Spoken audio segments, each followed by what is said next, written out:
Woolwich Arsenal, London. November 17, 1943. 23-year-old Margaret Hayes carefully lifts the German 88mm artillery shell from the examination crate, her hands steady despite the knowledge that unexploded ordnance has killed careless analysts before. She is a junior chemist in the Ministry of Supply's Munitions Analysis Section, one of dozens of young women performing the unglamorous but critical work of dissecting enemy weapons to understand their capabilities and vulnerabilities. Margaret has been assigned to the cleaning detail, preparing captured German shells for metallurgical and chemical analysis by removing propellant residue, corrosion, and dirt. It's tedious work that the senior male chemists consider beneath them, suitable for the girls who have flooded into technical positions vacated by men at the front. But Margaret has a degree in industrial chemistry from Manchester University and eyes trained to notice anomalies. As she dissolves the corrosion deposits from this particular shell casing with acid solution, she observes something wrong. The steel underneath isn't uniform. There are striations, color variations, areas of different grain structure visible even without magnification. She makes a note in her lab book. Shell NAR AE 442, surface anomalies suggesting non-homogeneous steel composition. Recommend detailed analysis. It is the first observation that will eventually reveal Germany's most catastrophic industrial secret. Their ammunition was literally falling apart from within. The Woolwich Arsenal had been Britain's primary ordnance facility since the 17th century, but by 1943 it had evolved into something more complex, a vast industrial intelligence operation, analyzing thousands of captured German weapons, ammunition, and equipment. Every shell recovered from battlefields, every weapon captured from prisoners, every piece of equipment salvaged from destroyed vehicles was shipped to Woolwich for systematic examination. The goal was multi-layered: understand German technological capabilities, identify vulnerabilities that could be exploited, assess German industrial capacity based on manufacturing quality, and determine whether material shortages were affecting German war production. It was industrial espionage conducted through physical evidence rather than human intelligence. Margaret Hayes had joined the Arsenal in June 1942, fresh from university at a time when the need for technical personnel was desperate and gender barriers were temporarily suspended. She had been hired as junior technical assistant, at a salary roughly 60% of what male colleagues with equivalent qualifications received, assigned to preparatory work that was essential but unglamorous. The cleaning process she performed was actually sophisticated chemistry, using precisely calibrated acid solutions to remove surface contamination without damaging the base metal, neutralizing residues that could interfere with analysis, preparing specimens for metallurgical sectioning and chemical testing. It required understanding of material science, careful technique, and attention to detail. But the senior staff, mostly men in their 50s who had worked at Woolwich since before the war, treated it as menial labor. Dr. Charles Pemberton, head of the Metallurgical Analysis Division, had stated explicitly in a staff meeting, "The girls can do the preliminary cleaning. We'll handle the actual analysis that requires scientific judgment." Margaret and her female colleagues, there were 17 women in the munitions analysis section by late 1943, resented the condescension but recognized the opportunity. They had access to evidence that could reveal critical intelligence if they knew what to look for. The shell that caught Margaret's attention had been recovered from a destroyed German artillery position in North Africa. It was one of 30 shells captured intact, ranging in age from recently manufactured to several years old based on date stamps. Standard procedure was to clean them, test the explosive content, analyze the metallurgy, and file a report documenting specifications and quality. But Margaret's observation that the steel showed non-homogeneous characteristics suggested something more significant than normal manufacturing variation. If German metallurgy was becoming inconsistent, it might indicate material shortages or quality control problems that could have strategic implications. She decided to investigate further, even though it exceeded her assigned duties. Margaret spent the next week processing 30 German shells, documenting each carefully with photography, measurements, and chemical testing of surface deposits.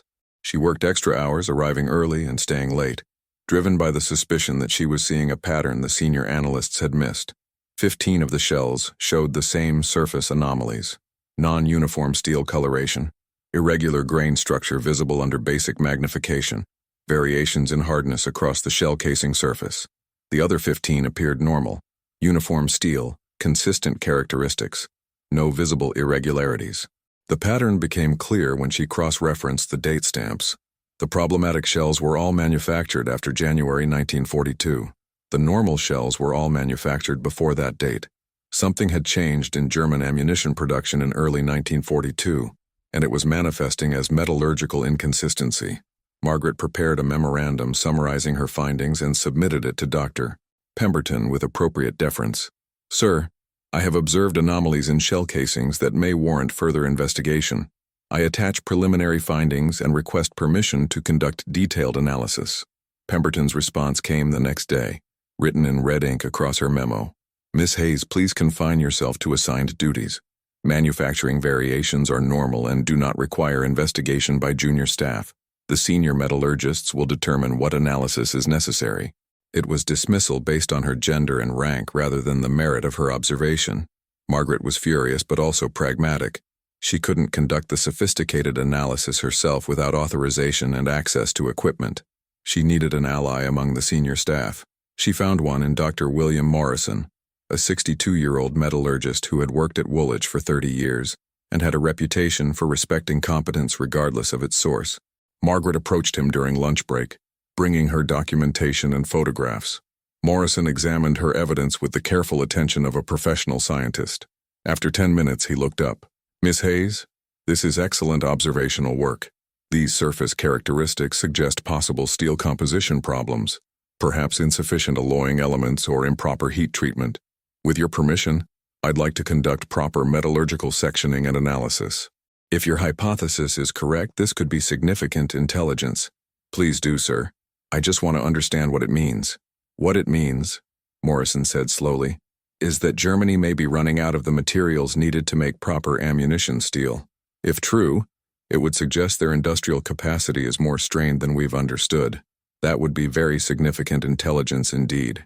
Over the next month, Morrison and Margaret worked together, officially mentor and student but functionally as collaborative researchers. Morrison had the authority and expertise. Margaret had the observational insight and fresh perspective, unconstrained by assumptions about what was possible in German industry. They sectioned several shells, cutting them to reveal internal structure, and examined the cross-sections under powerful microscopes. What they found confirmed Margaret's hypothesis but revealed something more disturbing than simple quality variation. The steel in the problematic shells wasn't just inconsistent, it was fundamentally wrong for the application. Proper artillery shell casings required steel with specific characteristics: high strength to withstand firing stresses, ductility to prevent brittle fracture, hardness to penetrate targets, consistent grain structure to ensure uniform behavior under stress. The shells manufactured after January 1942 showed steel with excessive carbon content creating brittleness, inadequate manganese causing poor ductility, variable grain size indicating improper heat treatment, and most tellingly, inclusion of slag particles and impurities that shouldn't be present in military-grade steel. Morrison conducted spectroscopic analysis to determine exact chemical composition. The results were extraordinary. "Margaret, look at these numbers. The nickel content is barely 0.3%, should be 3 to 4% for this application. The chromium is 0.5%, should be 1 to 2%. The molybdenum is essentially absent, should be present at 0.3 to 0.5%. These are not minor deviations. These are fundamental composition failures." "What does that mean for the shell's performance?" Margaret asked. "It means they're significantly weaker than designed. They'll be more likely to crack during firing, more likely to shatter prematurely on impact rather than penetrating before detonating. They'll have reduced effective range because the weaker casings can't withstand as much propellant pressure. And critically, batch-to-batch variation means German artillery crews can't rely on consistent performance."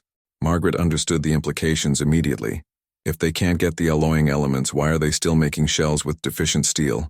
Because they need shells more than they need perfect shells. They're substituting whatever steel they can produce for the steel they need. It's better than no shells at all, but it's far worse than proper shells. Morrison took their findings to Dr. Pemberton, insisting on Margaret's presence for the briefing. Pemberton listened with increasing attention, his earlier dismissiveness fading as the evidence accumulated. "This needs to go to the ministry immediately," Pemberton said finally, then added grudgingly to Margaret, "Good work, Miss Hayes. Very good work indeed. It was inadequate acknowledgement, but it was recognition. More importantly, it was authorization to continue.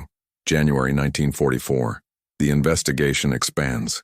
The Ministry of Supply ordered comprehensive analysis of all captured German ammunition, not just artillery shells but also tank rounds, anti-aircraft shells, naval projectiles, anything with steel casings that could reveal patterns about German metallurgical capabilities.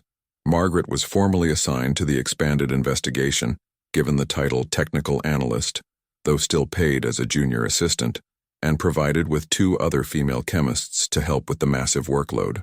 They were processing hundreds of specimens, documenting everything, building a database of German ammunition quality over time. The pattern was consistent and alarming.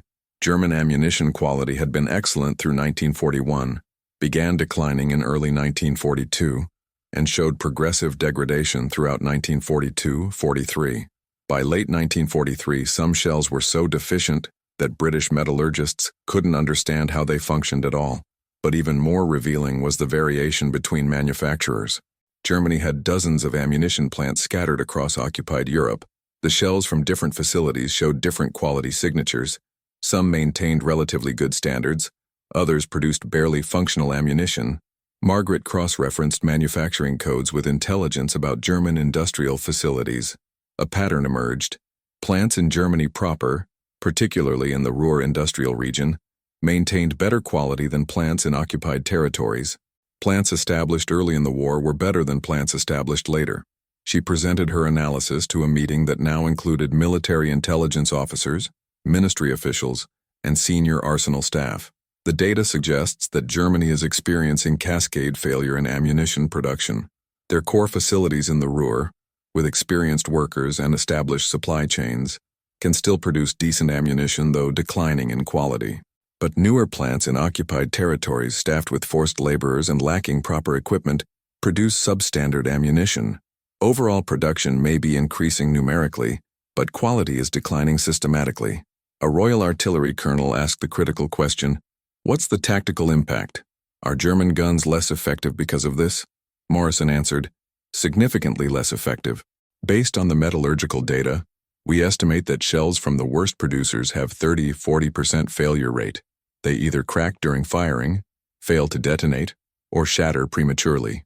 Even the better producers show 10–15% failure rates compared to essentially zero for properly manufactured ammunition. This means German artillery is less reliable than it appears on paper."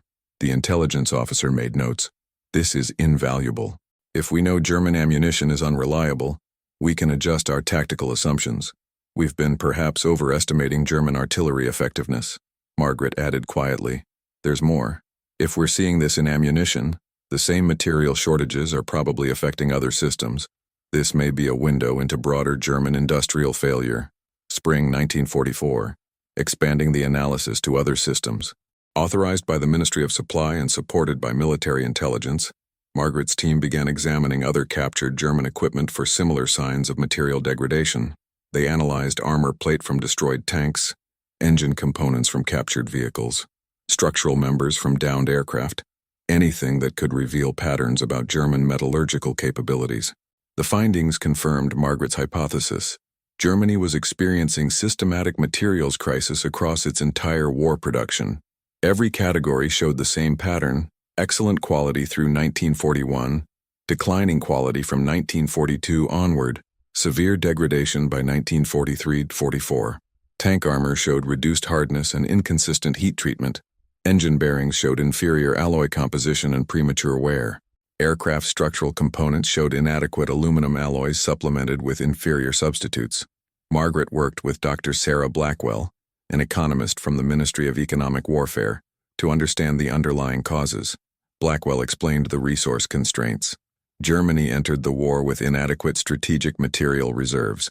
They depend on imports for critical elements: nickel from Finland, chromium from Turkey, molybdenum from Norway, manganese from Ukraine. As we've cut these sources, through blockade, bombing, or Soviet advance, Germany has lost access to the materials needed for high-quality steel production. "So they're substituting?" Margaret asked. "Precisely. They're using whatever they have available. reclaimed scrap metal, lower-grade ores, alternative alloys that are metallurgically inferior but available. The result is the quality degradation you're documenting. They're maintaining production numbers by sacrificing quality. Margaret synthesized the metallurgical evidence and economic analysis into a comprehensive report. Material Degradation in German War Production, Analysis of Captured Equipment, 1943-1944. The report ran to 300 pages with extensive technical appendices, charts showing quality decline over time, and strategic assessment of implications. The report's conclusion was stark. German war production is suffering from progressive material crisis that is reducing effectiveness of all weapon systems. This degradation is irreversible under current conditions. Germany cannot access the materials needed to restore quality to pre-1942 levels. While production quantities may remain high or even increase, the effective combat value of German equipment is declining systematically. This represents a form of strategic degradation that is invisible to casual observation, but decisive in its cumulative impact. The report was classified most secret and distributed to a small group of senior military and political leaders. Churchill reportedly read it and commented, "The Germans are producing a larger pile of increasingly defective weaponry, quantity without quality. This confirms our strategic assessment." Margaret Hayes, at 24, had produced one of the most important intelligence assessments of the European War. Summer 1944, D-Day and confirmation. The Normandy invasion in June 1944 provided dramatic field confirmation of Margaret's laboratory findings.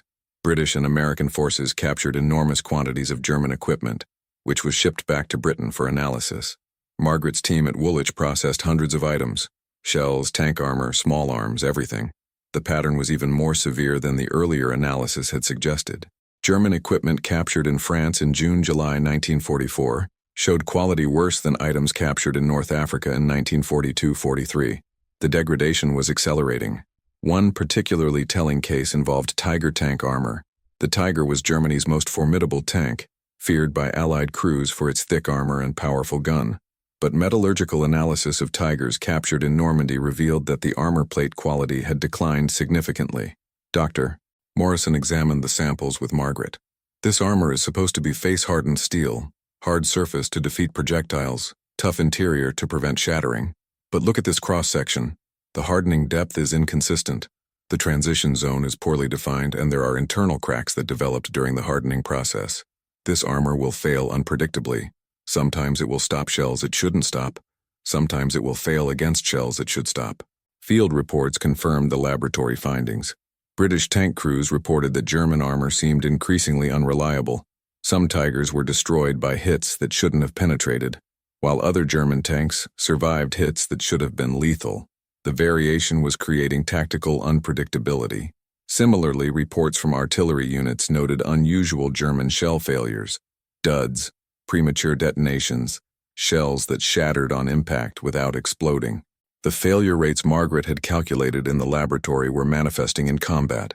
A report from 21st Army Group headquarters in France stated, "German artillery appears less effective than previous experience would suggest. Significant portion of German shells are failing to detonate or are detonating prematurely.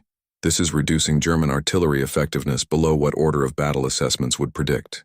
Margaret compiled field reports alongside laboratory data, showing the direct correlation. The metallurgical deficiencies she had identified in shells were causing the failures soldiers were observing in combat. Laboratory science was predicting battlefield outcomes with remarkable accuracy. The Ministry of Supply used this correlation to develop a new capability. By analyzing captured equipment from specific German production facilities and time periods, they could predict the likely reliability of German equipment in specific sectors. It was industrial intelligence becoming tactical intelligence, allowing Allied commanders to adjust their assessments of German capabilities based on equipment quality rather than just equipment numbers. Autumn 1944. The human dimension emerges. As the Allies advanced across Europe, they began capturing German industrial facilities and interviewing workers and engineers. The testimony provided human context to the material evidence Margaret had been analyzing. A particularly valuable source was Herr Klaus Richter, a metallurgical engineer who had worked at Krupp Steel in Essen until the facility was captured in April 1945. He was interrogated by combined British-American intelligence teams with Margaret present to provide technical expertise. Richter confirmed everything the physical evidence suggested. By 1942, we could no longer obtain adequate supplies of alloying elements. The nickel from Finland was prioritized for U-boat construction. The chromium from Turkey was increasingly difficult to obtain. The molybdenum sources were exhausted. We were ordered to maintain production numbers regardless of quality degradation. How did you maintain production? Margaret asked. Substitution and deception. We used higher carbon steel to compensate for lack of alloying elements. It provided hardness, but made the steel brittle. We mixed scrap metal of unknown composition into new production. This created inconsistency, but allowed us to meet tonnage quotas. We reduced quality control inspection to speed production. We knew the ammunition and armor we were producing were inferior, but we were told that inferior equipment immediately was more valuable than perfect equipment eventually. Did workers understand what this meant? Margaret asked. Richter's expression was pained. We understood we were sending soldiers to fight with equipment that would fail them. But what choice did we have? Refuse and be shot for sabotage? The system compelled us to produce defective equipment, and the same system prevented us from admitting the defects. So we produced, and we documented everything as meeting specifications that we knew it didn't meet. He provided documents he had preserved, production reports that showed one set of quality numbers for official records and another set of actual measurements that revealed the deficiencies. It was systematic falsification driven by impossible quotas and fear of punishment for acknowledging failure. Margaret asked the question that had been troubling her. Didn't German military officers understand their equipment was defective? Some did, but the system discouraged honest reporting. Officers who reported equipment failures were blamed for improper use or inadequate maintenance. It was safer to blame the soldiers than to admit the equipment was defective. So failures were attributed to combat damage, user error, anything except the truth, that the industrial system was producing equipment that couldn't meet operational requirements. It was institutional denial on massive scale. Everyone knew, no one could say, so the failures continued while being officially invisible. Spring 1945. Final analysis and strategic assessment. As the war in Europe approached its conclusion, Margaret prepared a final comprehensive report synthesizing 3 years of investigation. Industrial metallurgy and strategic defeat. The material collapse of German war production, 1942-1945. The report documented systematically how Germany's loss of access to strategic materials had progressively degraded the quality of their war production, creating a gap between nominal capability and actual capability that widened throughout the war. By 1945, German equipment was being produced in large quantities, but with quality so compromised that effective combat capability was a fraction of what the numbers suggested. The report included case studies across all domains: artillery ammunition, failure rates increasing from 5% in 1941 to 30 to 40% by 1944 in some production batches; tank armor, ballistic protection declining by 20 to 30% due to metallurgical deficiencies despite unchanged thickness specifications; aircraft engines, service life decreasing from 200+ hours to 50-100 hours due to bearing failures and material fatigue; small arms, increased malfunction rates and shortened barrel life due to inferior steel composition. Every system showed the same trajectory: excellent quality when Germany had access to strategic materials, progressive degradation as blockade and bombing cut those sources, severe deficiency by war's end when Germany was operating almost entirely on scrap metal and domestic low-grade resources. The strategic conclusion was profound. Germany lost World War II not primarily through tactical defeat, but through industrial attrition. The Allied strategy of blockade and strategic bombing succeeded not by destroying German production capacity directly. Factories could be rebuilt, production dispersed, but by severing Germany's access to the strategic materials necessary for high-quality production. German industry continued producing but at progressively lower quality levels, until the equipment, while numerous, was too unreliable for effective military operations. This represents a form of strategic victory that is invisible to battlefield observers, but decisive in its cumulative effect. German soldiers fought courageously with progressively more defective equipment until the gap between their nominal strength and actual capability became insurmountable. Margaret's report became foundational text for post-war strategic analysis. The U.S. Strategic Bombing Survey incorporated her findings extensively. NATO planning during the Cold War was influenced by her demonstration that industrial targeting could degrade military capability without necessarily destroying production facilities.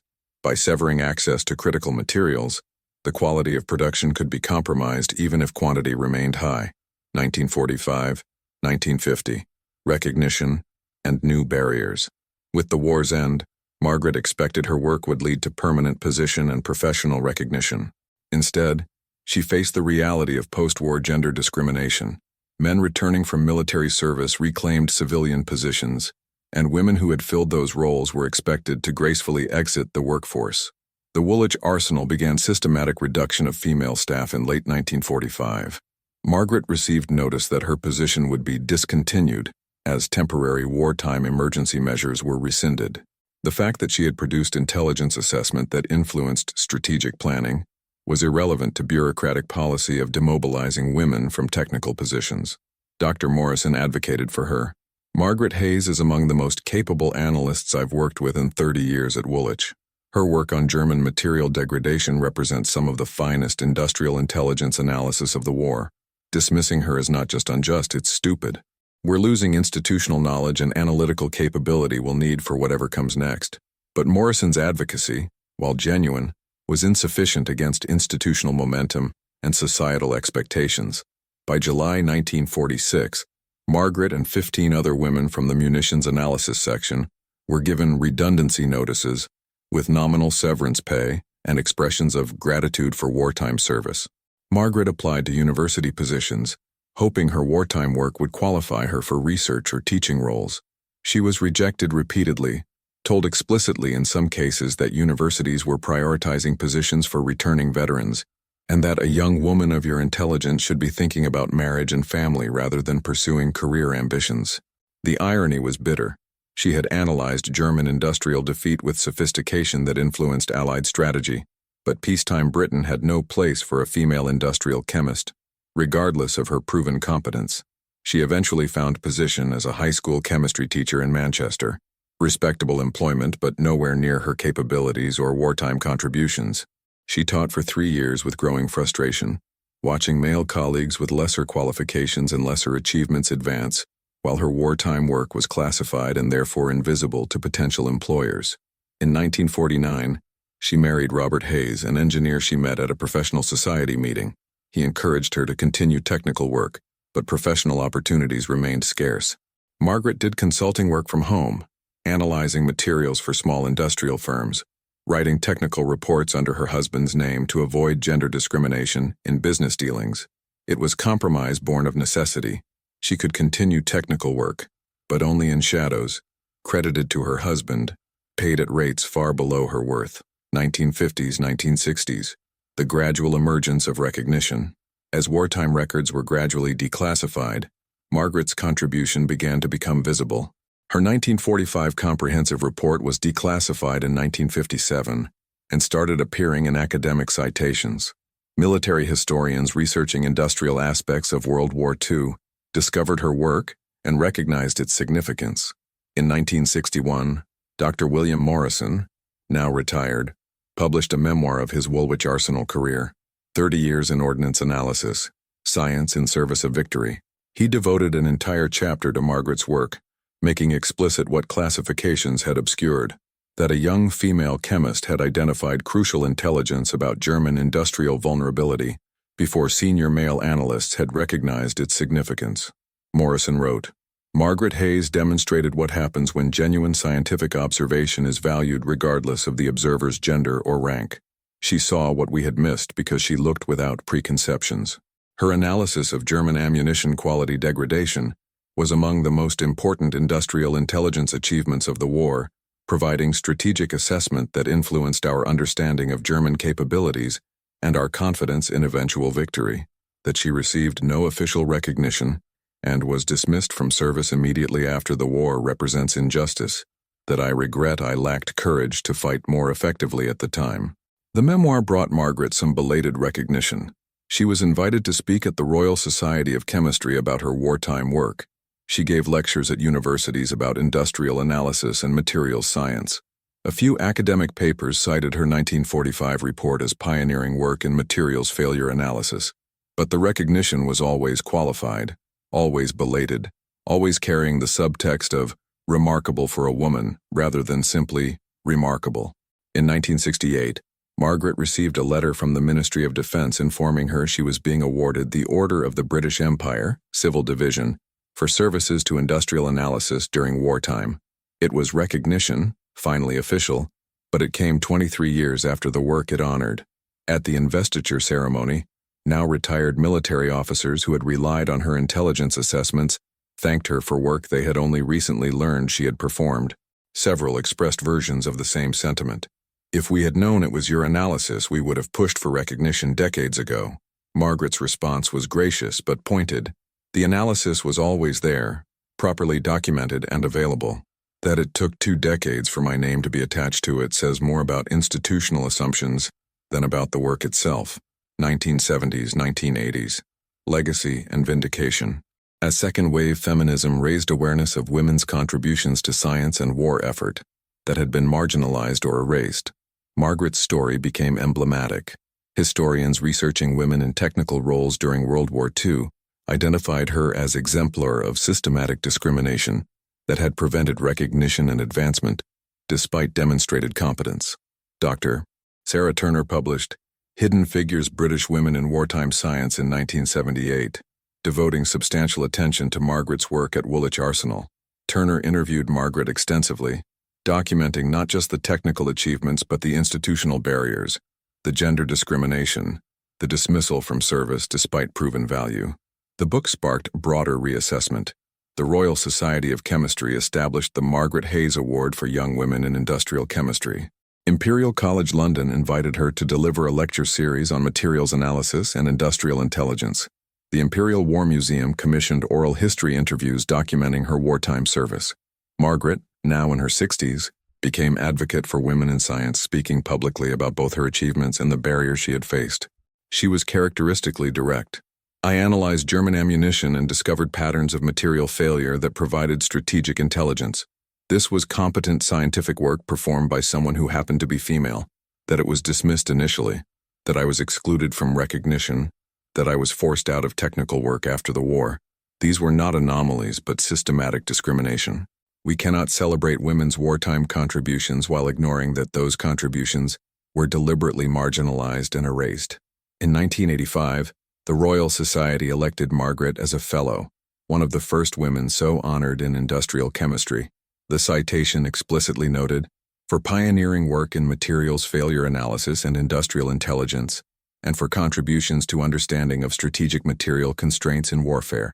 Her work during World War II on German ammunition quality degradation represented analytical excellence that influenced Allied strategic assessment and contributed to victory. It was recognition that should have come 40 years earlier, but was meaningful nonetheless. Margaret's acceptance speech focused not on her personal vindication but on the systemic changes still needed. "I was fortunate to eventually receive recognition. Thousands of women who performed equally valuable technical work during the war received none. Their contributions remain invisible, their competence unacknowledged, their names forgotten. Until we systematically document and honor those contributions, we fail both historical accuracy and justice." She continued technical consulting and writing until her death in 1992 at age 72, productive and recognized but always aware of the decades of marginalization that had preceded belated acknowledgement. Imperial War Museum, London, 1990. Symposium on Industrial Intelligence in World War II. A major academic conference brought together military historians, materials scientists, and veterans to discuss industrial aspects of the Allied victory. Margaret Hayes, now 70, was keynote speaker, invited specifically to present the comprehensive history of her work and its strategic significance. She stood before an audience of several hundred, including military officers, academics, and former intelligence personnel. Behind her, screens displayed the images she had first documented in 1943. German shell casings with their telltale striations and irregular grain structure, metallurgical cross-sections showing material deficiencies, charts documenting progressive quality degradation. "Ladies and gentlemen," she began, I want to tell you about how a young woman cleaning shells discovered that Germany was losing the war before German commanders knew it themselves. In 1943, I was assigned to clean captured ammunition, work considered suitable for women beneath the dignity of senior male scientists. But cleaning is observation, and observation is the foundation of science. I noticed anomalies in steel composition that suggested material degradation. When I reported these observations, I was initially dismissed, not because the observations were wrong, but because of who was making them. What I had discovered was physical evidence of Germany's strategic vulnerability. They were losing access to the materials needed to produce effective weapons. This wasn't visible in intelligence reports or battlefield assessments. It was written in the molecular structure of their ammunition, in missing alloying elements, in excessive impurities, in inconsistent heat treatment. The shells I analyzed in 1943 predicted the equipment failures German forces would experience in 1944-45. Laboratory metallurgy forecast battlefield outcomes with remarkable precision. We were reading Germany's industrial death in the grain structure of their steel. But here's the larger lesson. Important intelligence was nearly missed because institutional assumptions about gender determined whose observations were valued. If Dr. Morrison hadn't been willing to listen to a junior female analyst, if the evidence hadn't been so overwhelming that it couldn't be dismissed, this intelligence might never have reached decision-makers. How much other crucial information was missed during the war or is being missed now? Because institutional hierarchies determine whose observations are considered credible. How many other Margaret Hayeses have seen important patterns but couldn't get anyone to listen?